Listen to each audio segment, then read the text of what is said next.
is always the heartbeat of a petrol head, and there are lots of rules that is restricting the development of a racing car. What if we develop a car with no rules? And think about a racing car that is developed without any rules, that is put forward by FIA or something like that. This car is developed by Volkswagen, and I am going to talk about the racing car with no rules. The car's name is IDR. You must be familiar with this name. If you are not, watch the video till the end to know about this beast. It's a pure electric sports car that holds a record since Pikes Peak, Goodwood Hill Climb, and as well as the EV record in Nürburgring. Let's talk about the powertrain, which is fully electric. The car is powered by two separate electric motors placed in the separate axles and combined to produce 671 brake horsepower. The car split up the battery pack into two. One of the battery pack is sit beside the driver and one is sitting behind the driver. And they combine to produce a range of 25 kilometers.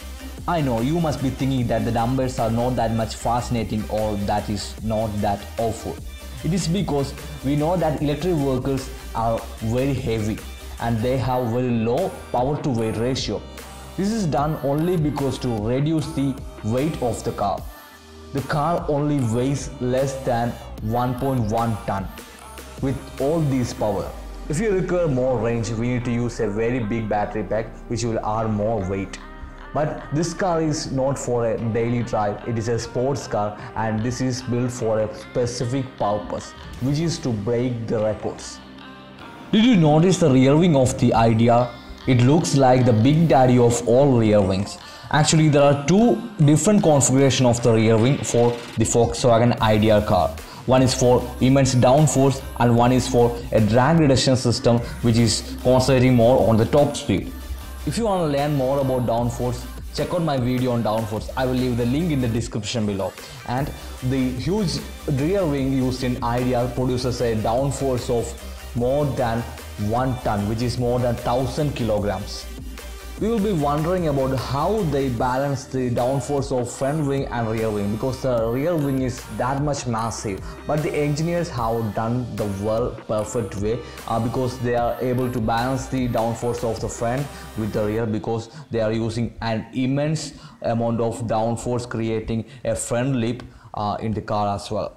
Let's discuss why they are using this much bigger rear wing instead of using the drag reduction system in all these record breaking periods, and why are they using this 25 kilometers of range. This is only due to breaking the record in the Pikes Peak.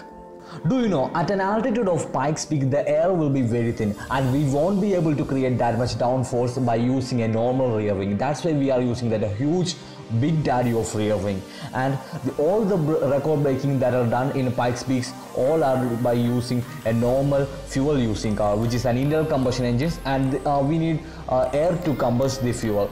So at that much kind of altitude with thin air, even the car is supercharged, or by using the forced induction system we won't be able to create the full potential of the engine, because if the car is able to provide a horsepower of 1000 HP in a normal altitude, the car won't be able to provide a horsepower greater than 350 HP at an altitude of Pikes Peaks. But the scenario of electric car is very much different, because at that kind of altitude the car performed in the same range and the same power. It produces the same power just like the car moves in a normal altitude.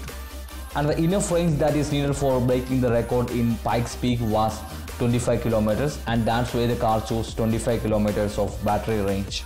The engineers who works to develop the idea was the engineers who developed the Porsche 919 as well as the Audi LMP1. This must be the future of LMP1.